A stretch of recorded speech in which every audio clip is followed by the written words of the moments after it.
Graça e paz, queridos alunos. Vamos começar a nossa aula sobre Amós e Oséias.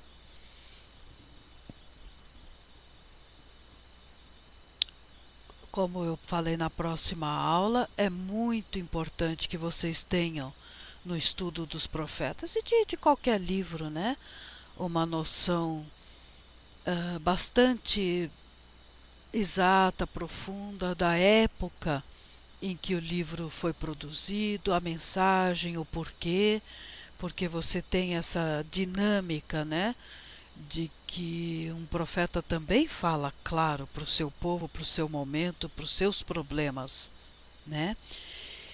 E nós fizemos a aula passada um brevíssimo panorama sobre os períodos da história de Israel e eu quero muito que vocês tenham isso em mente. E o dos últimos períodos entra a monarquia, tanto a monarquia unida quanto a monarquia dividida. Então, atentem para o fato de que os profetas ditos clássicos, aqueles profetas que têm livro escrito, eles já aparecem na época da monarquia dividida.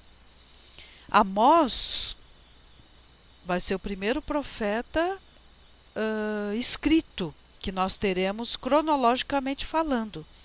Como eu falei para vocês, o curso de profetas eu vou ousar inovar no sentido de dá-los para vocês na ordem cronológica. Então, pela ordem cronológica, qual é o primeiro profeta escrito de Israel? É Amós. Depois vem Oséias. Nós estamos falando da primeira metade do século VIII, antes de Cristo. Não se esqueçam que a datação antes de Cristo, ela vai diminuindo. Então, nós estamos falando de 799 a aproximadamente 750 antes de Cristo. Então, essa é a primeira metade. E de 750 a 701 antes de Cristo é o que eu vou chamar nos próximos slides de segunda metade. Né? Na primeira metade nós temos Amós e Oséias, e já vão gravando aí que na segunda metade vamos ter o grande Isaías e vamos ter Miqueias.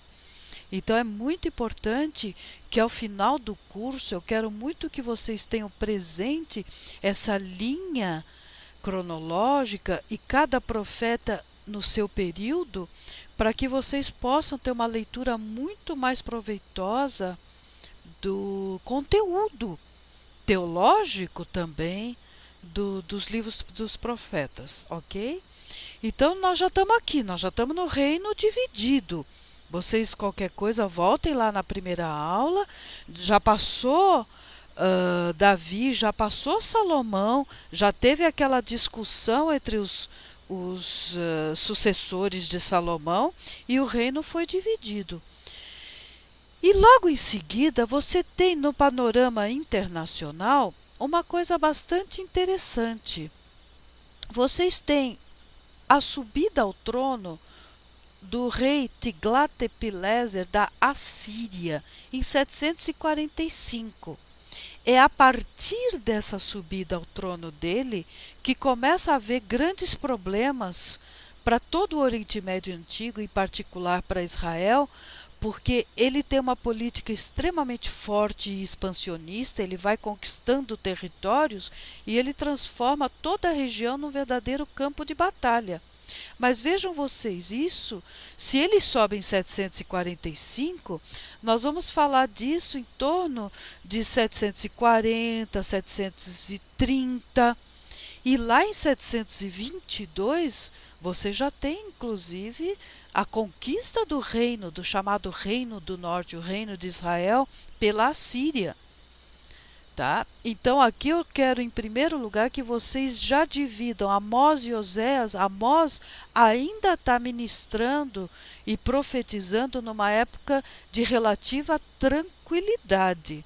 Mas a Oséias já vai pegar o início desta invasão a Síria, desta confusão que a Síria cria em toda aquela região, chegando inclusive culminando com a perda do Reino do Norte, ok? Então, vocês já têm dois momentos diferentes nesses dois profetas da primeira metade do século oitavo, tá?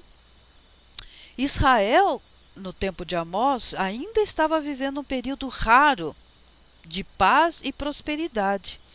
Quem eram os reis desse período? Que o próprio Amós fala, o rei Jeroboão II, no norte, e o rei Uzias, no sul.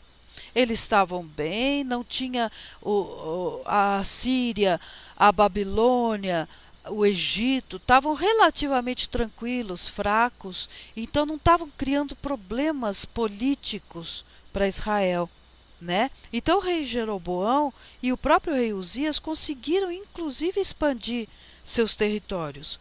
E havia muita abundância. Como você tem um período de paz, queridos, pensa assim, é mais fácil fazer comércio, é mais fácil buscar mercadoria, você tem mais tranquilidade para fazer o dinheiro circular. E principalmente a classe alta, os comerciantes, os nobres, eles conseguem acumular mais riquezas, né? Olha aqui. É nessa época, então, que a gente já viu que surgem os profetas Amós e Oséias. Eu já falei que Amós tem seu ministério num período de paz e prosperidade, e Oséias presencia a queda do Reino do Norte. Com esta ascensão da Síria, com o Tiglat-Pileser começando sua política expansionista, o que acontece? Israel está no meio agora, principalmente já na época de Oséias, né? Ele está no meio de já duas grandes potências, que é o Egito e a Síria, que está se expandindo. Israel vai fazer o quê? Israel vai fazer o quê? Desculpe, apareceu a mensagem, eu já apaguei, né? Israel vai se dividir também, vai apoiar ou o Egito e dizer não, vamos ficar como estamos, ou vai apoiar a Síria. O que é apoiar a Síria? Vamos pagar impostos para ela deixar a gente aqui quieto, sem entrar no nosso território. Tá? Essa divisão, essas duas facções opostas, uma a favor da Síria e a outra apoiando o Egito, vai trazer consequências trágicas para o Reino do Norte. E vocês já sabem que o Reino do Norte, eu já ensinei para vocês, em 722 vai ser invadido pela Síria e vai ter seu povo deportado, ok? O que eu quero é que vocês observem esse mapa. Olhem a legenda, o Império Assírio em 824 a.C., tá? Você ainda está aqui no século IX, né? Antes de Cristo, evidentemente. Olha como ele é pequeno, tá? Um século depois, mais ou menos, disso daqui, em 745, sobe o Tiglat-Pileser. E olha, ele e os seus sucessores, olha o quanto que eles conseguem expandir o Império Assírio. Olha o verde claro. Olha como cresce. E olha que interessante, observa aqui pequenininho, olha aqui o Mar Morto, aqui bem pequenininho o Mar da Galileia. Olha quem está aqui, que não está verde. Judá ainda não caiu. Judá vai cair em 586. Mas o Reino do Norte, vocês veem que está o quê? Já está no verdinho claro. Já é, vamos brincar assim, propriedade do Império Assírio. Percebem? Quando eu falar do Mar Mediterrâneo, olha o Mar Mediterrâneo aqui. Viu, queridos? Eu peço que vocês realmente observem muitos mapas, que isso vai ajudar vocês a terem uma noção do que está acontecendo na história, né? Então, olha, aqui vocês têm o Mar Mediterrâneo, vocês têm o Chipre, tá? E aqui esse azulzinho que não está quase aparecendo, mas vai mais para cima, é o Mar Negro, e aqui o Mar Cáspio, tá? Isso é muito importante vocês terem essas referências para quando eu falar ou comentar alguma coisa, vocês se localizarem no mapa. Olha Damasco aqui, Lembram da viagem de Paulo, né, para Damasco? Olha Ur, da onde saiu Abraão. Olha Ur, né? Olha Nínive. Nínive vai cair em 612, se não me engano, é quando acaba o Império Babilônico. Nós vamos ver tudo isso, tá? Então fiquem muito alertas com essas referências, tá? Olha o nosso Tiglat-Pileser. Ele é o início do fim. Ele é o início do fim de Israel. Primeiro termina o Reino do Norte e depois vem em 586 o Reino do Sul, Judá e Jerusalém e o templo, né? Aqui é uma outra imagem dele, barbudo, e é ele que cria vários problemas que serão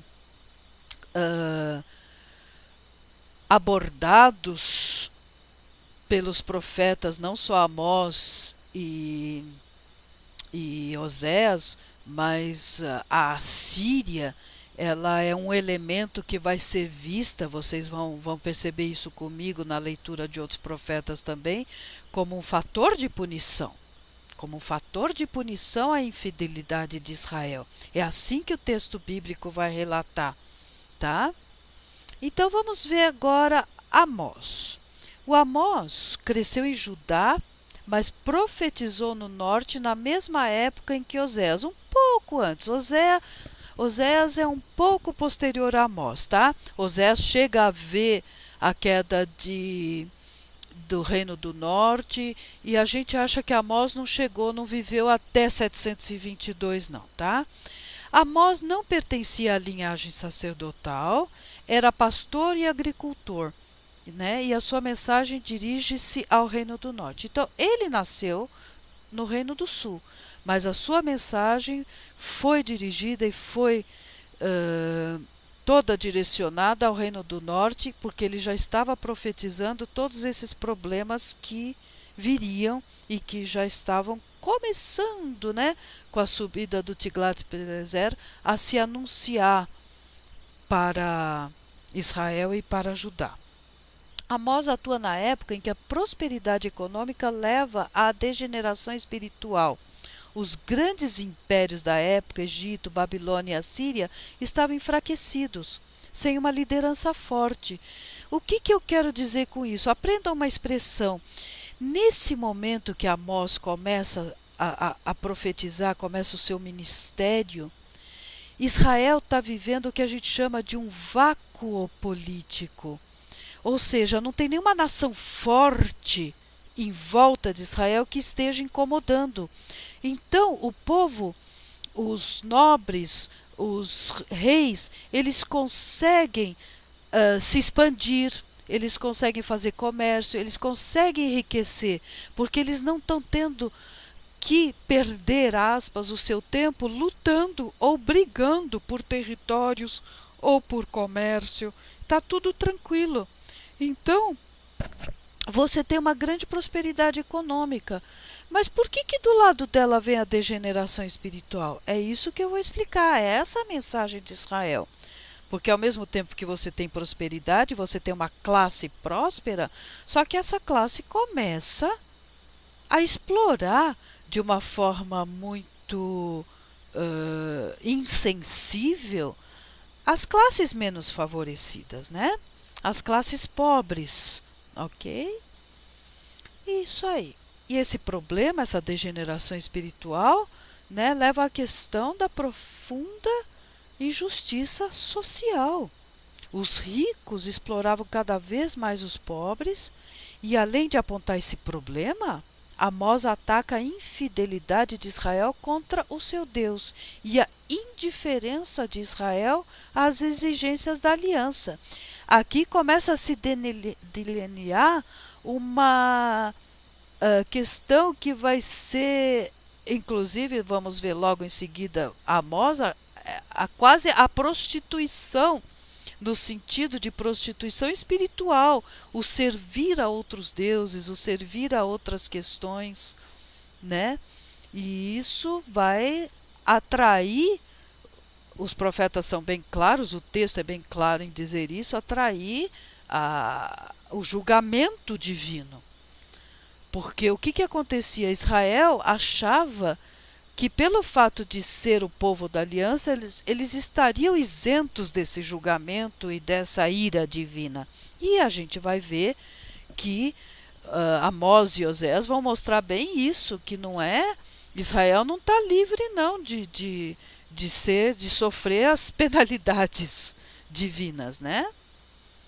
Tá? A data aproximadamente do ministério e da escrita do livro de Amós é 760 a.C., pois o terremoto citado foi confirmado pelos estudos arqueológicos e foi altamente destrutivo. O que eu quero dizer? Além dele citar os reis, ele diz assim lá: palavras que Amós, criador de ovelhas em Tecoa, recebeu em visões a respeito de Israel 2 anos antes do terremoto. Até pouco tempo os estudos ainda não tinham identificado, mas parece que agora se sabe que esse terremoto foi por volta dessa década aí de 60, né? O que além da referência ao rei Uzias, né, de Judá, e Jeroboão do Reino do Norte, Israel, você tem mais uma confirmação da data do ministério e da escritura do livro. Então aqui, graças a essa informação do capítulo 1.1, né, nós não temos tantos problemas de datação, tá? E o local, não onde ele nasceu, eu disse que ele nasceu em Judá, mas eu também disse que ele pregou e dirigiu sua mensagem ao Reino do Norte. Então, aonde ele foi? Que lugar ele foi do Reino do Norte? Provavelmente ao redor de Betel, no norte, pois esse era o principal santuário religioso de Israel. Tá certo? E vejam, queridos, academicamente, após a divisão do Reino Unido em 2 reinos, quando eu falo Israel, Israel é igual a Reino do Norte, ok? Então, tomem muito cuidado nos trabalhos, quando vocês fizerem, para deixar bem claro em que período vocês estão falando. Se vocês estão falando de monarquia unida, Israel é todo o território. Se vocês estão falando de monarquia dividida, Israel é só o Reino do Norte. Judá é o Reino do Sul. Você tem 2 nomes, 2 entidades políticas independentes, ok? Então, vamos dar continuidade ao nosso texto. Diz que ele era pastor e ele cuidava, ele cultivava. Algumas traduções dizem figos, outras dizem a palavra sicômoros.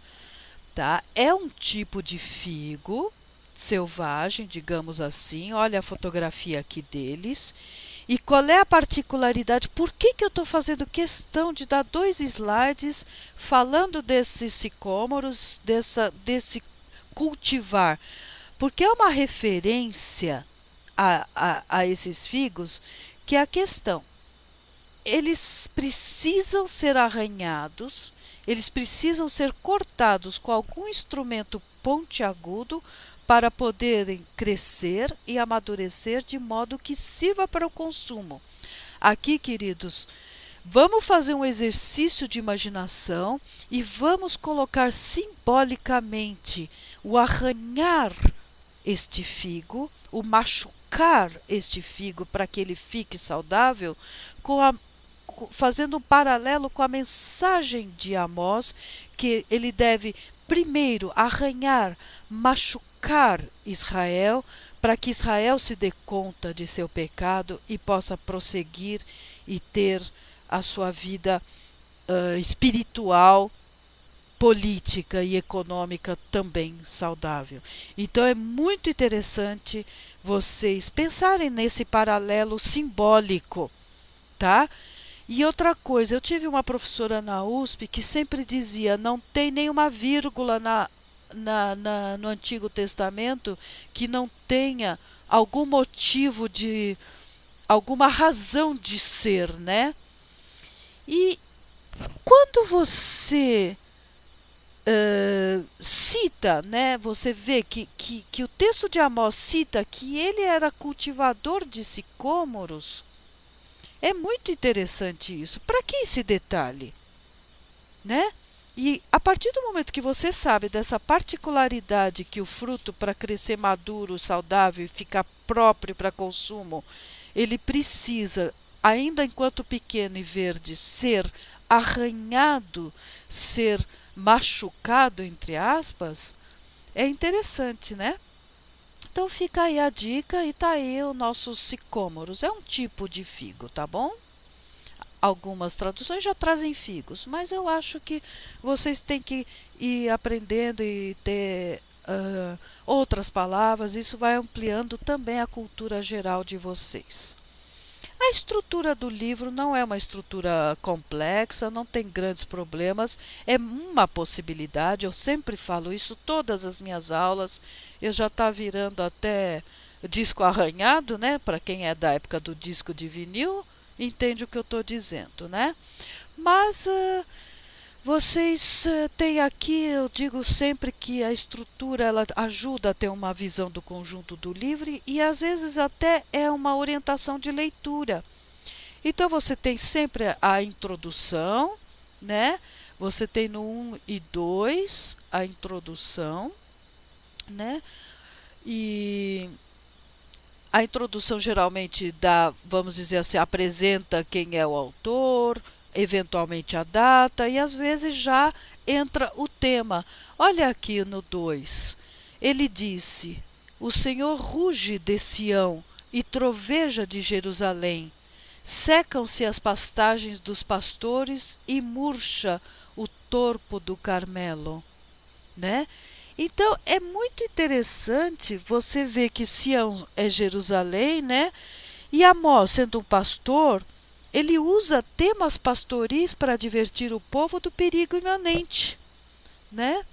O juízo divino seria sentido no país inteiro, desde as pastagens, que seriam as regiões mais baixas e mais secas, até o topo do Carmelo, que é a área mais alta e mais verde.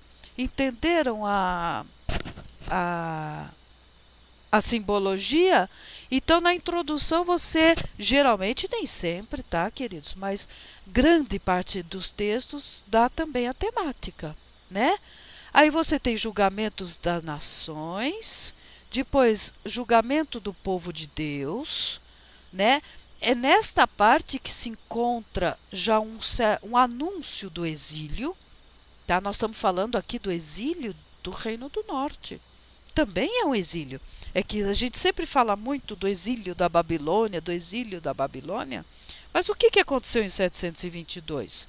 A Assíria ela tinha o costume de pegar populações inteiras, tirar do seu país e transportar populações inteiras para outro país, né? Então isto é um exílio, né?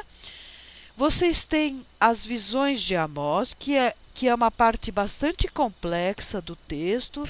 Seria, se fosse, por exemplo, a análise do Antigo Testamento, eu pararia nesses 2 capítulos, mas infelizmente não temos tempo, né? E volto a dizer, sempre você tem o julgamento, mas depois vem a restauração, vem a promessa, vem a certeza de que Deus continua, que essa aliança ela continuará e será eterna, né? Aqui em 3,15 nós temos, é só um dado cultural que eu quero dar para vocês, para que vocês entendam. Eu vou começar a ler do 13, mas só para dar o contexto. Ouçam isso e testemunhem contra a descendência de Jacó, declara o Senhor, o soberano. No dia em que eu castigar Israel por causa de seus pecados, destruirei os altares de Betel. Olha por que eu acho que ele pregou lá em Betel, né? As pontas do altar serão cortadas e cairão no chão. Derrubarei a casa de inverno junto com a casa de verão. Olha aí o rico. É rico que tem uma casa para inverno, outra para verão. As casas enfeitadas de marfim serão destruídas. e as mansões desaparecerão, declara o Senhor. Aí pensa assim, antigamente, antes de você ter os estudos arqueológicos, podia até duvidar como marfim em Israel, nessa época, casa de marfim, mas não, tá? Em Samaria, é muito interessante, foram encontradas muitas obras de arte em marfim. Tá? Em 1 Reis 22:39, você também tem atestado que o rei Acabe construiu um palácio revestido de marfim em Samaria. Tá? Então os escavadores desenterraram, né, os fundamentos do palácio de Omri e os fundamentos e as ruínas ainda maiores do palácio de Acabe. Tá? E na parte inferior do muro norte desse palácio foram encontrados milhares de fragmentos de marfim, muitos dos quais haviam sido arruinados pelo fogo. Mas sobraram uns 30, uns 40 que foram recuperados em excelente estado de conservação. Olha aqui um exemplo, tá, de um desses fragmentos, que não é tão pequeno assim no caso, achado e de marfim. Tá? Então, marfim era um sinal de status. Quem podia comprar alguma peça de marfim ou ter marfim, desculpe, para decoração, era só quem tinha muito dinheiro, né? Então, é importante vocês atentarem para esses detalhes culturais e procurar ver se eles procedem e procurar ver a história por detrás disso, tá? Os principais temas, né, são a justiça social. Isso já foi dito, isso já está claro. Esse período incomum de prosperidade que teve em Israel levou os mais poderosos a se revelarem injustos. Opressão contra os pobres, injustiça nos tribunais, violência, idolatria. Ai, queridos, desculpa, eu estou hiper mega resfriada, mas faz parte. Né? O importante é que vocês aprendam, apesar aí dos percalços e das tosses. Né? E o julgamento, todas as injustiças sociais seriam julgadas e castigadas, e os que viviam com fartura à custa da exploração perderiam tudo. Tá? E aqui você tem uma mensagem que dá um pouco de susto no povo de Israel, porque eles ainda tinham aquela falsa e errada ideia de que o julgamento não atingiria Israel. O julgamento era só para os outros, só para a Síria, só para a Babilônia, só para o Egito. Nós não. Nós somos o povo da aliança. Nós somos os escolhidos. Mas com Amós se vê que isso não procede. O julgamento virá sim para o povo de Israel, né? O outro profeta do século VIII, ainda a primeira metade do século VIII, eu quero que vocês cheguem no fim desse módulo sabendo cada período os seus profetas e as particularidades históricas. Não precisam ter datas decoradas, não é isto. Mas vocês têm que entender a grosso modo o que está acontecendo naquela região para entenderem e usufruírem melhor, né, dessa mensagem. Tá bom? Por favor.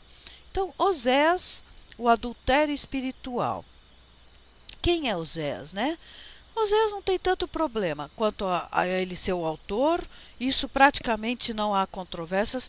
Na realidade, eu nem devia pôr não há controvérsias. Sempre há, viu, queridos? Sempre há, tem o grupo do nós somos contra, né? Mas dentro desse, mesmo até desse grupo, é pacífico que Oséias tenha escrito. Talvez um ou outro ainda questione alguns trechos de livros, do livro de Oséias, como tendo sido feito por alguns seus sucessores ou autores posteriores. Mas nem isso a gente tem como comprovar.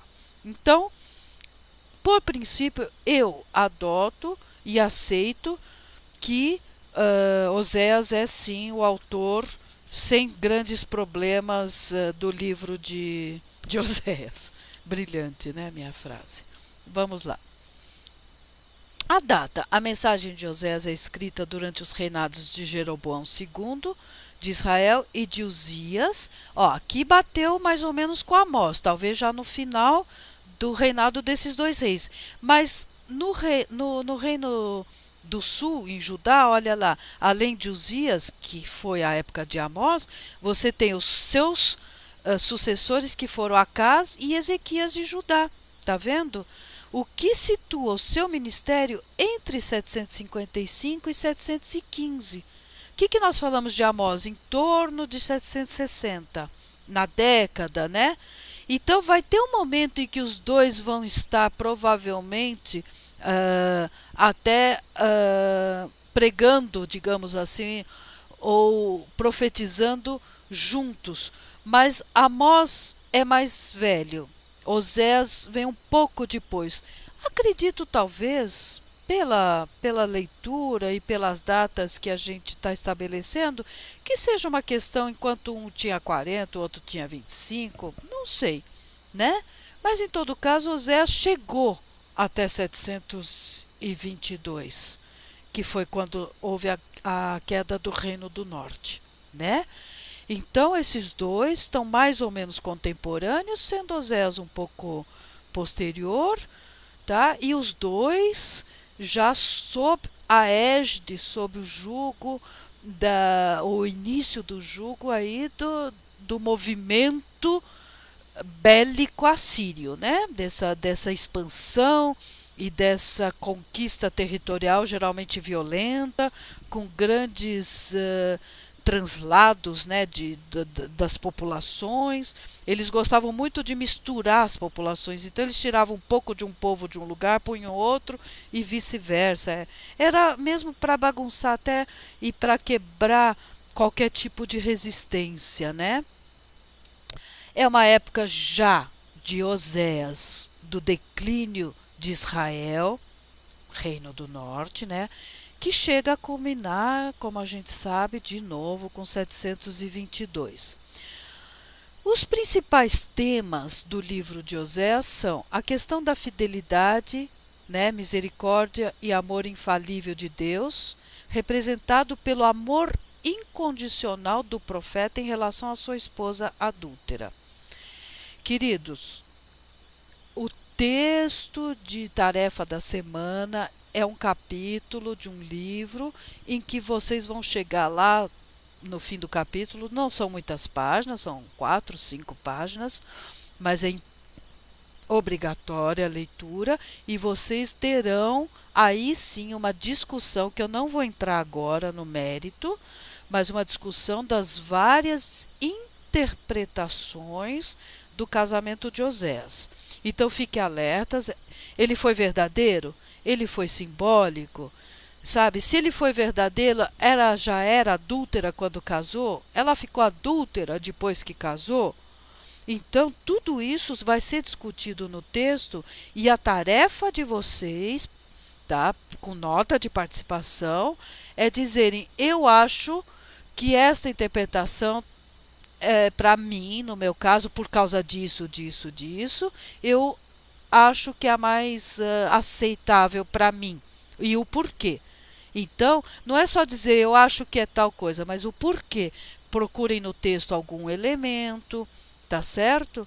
E aproveitando aqui a questão, por exemplo, dos Salmos, que eu já li a participação de vocês, muitos faltou dizer que tipo de salmo é, porque o que eu pedi que falasse dentro dos tipos que eu dei. Então já fica a dica para os próximos exercícios. Aos poucos vocês vão se acostumando com essa parte mais acadêmica.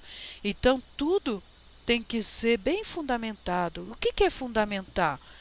É procurar na própria Bíblia ou procurar algum autor e dizer o porquê que você aceitou ou deixou de aceitar aquela posição daquele autor, tá?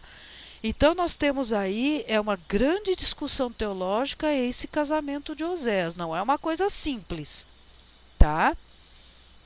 O outro tema é o julgamento do pecado. Opa, vamos voltar, desculpa, apertei onde não devia. É o julgamento do pecado. Israel será castigado com o exílio por causa de sua falha em reconhecer a Deus. Então, foi um grande choque. Como que o povo escolhido por Deus, como que o povo da aliança sofreu esse exílio. E a promessa lá que Deus fez a Abraão, te darei uma terra. E essa terra, como fica? Entenderam? Então, é uma questão muito, na época, muito complexa para os profetas lidarem, porque você perdeu um dos elementos da promessa, que é a terra, que é a posse da terra, né? Então, isso é uma coisa para vocês começarem a pensar, a questão da terra nas mensagens proféticas e tudo. E a terceiro, não o último, mas o terceiro que eu escolhi dentre os principais temas, é o arrependimento e a restauração. Deus promete curar Israel das feridas causadas por sua desobediência e restabelecer o povo em sua terra, né? Então é muito interessante, vocês veem que sempre você tem esse movimento que eu já citei várias vezes e vou continuar citando para vocês terem sempre isso em mente, que veio o julgamento e depois vem a promessa ou restauração, tá? Então, eu quero que vocês observem bem isso quando forem ler ou reler, né, o livro de Osés. Vocês têm aí as referências aqui aos principais temas, vocês vão localizar o que é dito a respeito de cada tema, certo? E aqui, que eu tinha passado antes, foi por um pequeno lapso, né? Eu peguei um slide da internet, tá? Não fui eu que montei, mas eu achei interessante vocês fazerem uma certa analogia entre as pessoas da família de Osés e a mensagem que está por detrás desse personagem, digamos, né, da Gomer, prostituta. Então, olha que interessante, assim como Gomer se prostituiu, Israel também se prostituiu. De que forma? Afastando-se de Deus com o seu culto ou com a sua idolatria, né? O filho que chama Jezreel, o que significa? Significa Deus semeia. É uma profecia que indicava o juízo do cativeiro. E o filho Lo-Ruamá é a desfavorecida. Lo, em hebraico, quer dizer não. É aquela que não tem favor, né? O nome indicava a falta de demonstração de compaixão, que seria refletida no sofrimento de Israel pela disciplina de seu pecado. Olha outro nome com Lo. É Lo-Ami. Lo é não, Am é povo, Ami, esse I no fim quer dizer meu. Então, Lo-Ami é não meu povo. A criança Lo-Ami simbolizava a rejeição da aliança por parte de Israel, tá? Então, eu quero muito que vocês considerem todos esses elementos e até mesmo esses nomes dos filhos, né, do Oséias, na decisão de qual linha de interpretação vocês vão adotar para o casamento dele, né? Porque aqui, por exemplo, me parece, não que eu esteja afirmando isso, mas pode levar à possibilidade de vocês terem, por exemplo, uma interpretação simbólica para o casamento. Ela não é impossível de ser considerada, porque esses nomes, fora o Jezreel, mas o Lo-Ruamá para a filha e o Lo-Ami para o filho, não são nomes próprios, não são nomes que as crianças costumavam ter, são nomes altamente simbólicos. Então pensem muito nisso, tá? São dois profetas que não são muito longos para se ler, mas são bastante profundos, como toda a profecia, aliás, né? Quando chegar em Isaías, então imaginem, né? Ezequiel, Jeremias, que são os grandes, né? Grandes no sentido não só da qualidade que todos têm, mas são grandes no sentido de extensos, né? E quanto mais extenso, quanto mais texto, quanto mais conteúdo, mais complexidade e mais problemas a resolver nós teremos, né? De interpretação e de análise, tá bom, queridos? Então eu espero que com isso vocês tenham aprendido alguma coisa que possa ajudar na leitura futura, né? A tarefa, como eu já disse, está aqui, já pus até no slide para vocês não alegarem que esqueceram, né? Ler o texto sobre Oséias, o texto acadêmico, não o texto bíblico, aquele texto que vai ser postado para vocês, que é o capítulo de um livro lá. E o livro é Panorama do Antigo Testamento, do Andrew Hill e do Walton, tá? Ele é da editora Vida, tá? É um livro muito bom, muito interessante, fica também a dica, né? E aí vocês têm essa questão da interpretação do casamento, tá bom? E aqui é outro esqueminha também que eu achei interessante, a família de Oséias como mensagem fidelidade, castigo e restauração, né? E comparando, vejam, fazendo um paralelo com o povo de Israel, tá? Então, vocês poderiam até pensar no capítulo de 1 a 3 como um prenúncio simbólico aos capítulos de 4 a 14. Vocês podem colocar tematicamente, não porque vocês vejam que até o número de capítulos não bate, claro, né? A primeira parte tem 3, o outro vai ter de 4 a 14 e vai ter 10, né? 11, enfim. O que vocês podem pensar tematicamente? O tema da infidelidade, o tema do castigo, os nomes dos filhos, e fazer uma analogia simbólica com a questão do povo de Israel, tá? E depois o juízo e a restauração, tá bom? Fica a dica aí de uma das possibilidades de leitura, tá bom? Eu espero que vocês tenham gostado da aula e amanhã já terá outra aula sobre a questão do Joel, sobre a questão da datação do livro, e vai ser uma semana, se Deus quiser, bastante proveitosa. Queridos, um grande abraço. Desculpe aí eu estar rouca, às vezes tossindo, mas faz parte, né? Então, eu espero que vocês tenham gostado. Um grande abraço e estudem bastante.